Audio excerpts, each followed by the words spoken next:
কি রে, 1 তারিখ তো হলো, তোর মাইনে এনেছিস? হ্যাঁ ম্যাডাম, এনেছি, আর পরের মাসেরটাও অ্যাডভান্স নিয়ে এসেছি। Very good. আর রিয়া, তুই দিয়েছিস? না ম্যাম, বাকি আছে। আচ্ছা, ঠিক আছে। নে এবার একটু তাহলে তোদের পড়া ধরা যাক। নে আকাশ, তুই বল, 2 আর 2 যোগ করলে কত হয়? ম্যাডাম 4। Very good. আর তুই বল, 185, 70 আর 1.5 লাখ যোগ করলে কত হয়?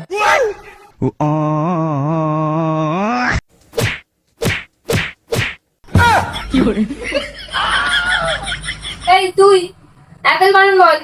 APPLE, Apple. Very good. বা তুই বানান কর, থার্মাস অ্যাকোয়াটিকাস।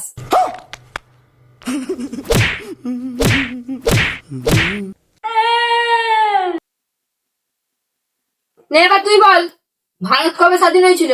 1947 সালের 15ই আগস্ট। ও, এটা হলো ছাত্র। এবার তুই বল, পানিপথের প্রথম বিশ্বযুদ্ধ যখন হয়, তখন যে জিতে আসলো, ওর ঠাকুমার নাম কি?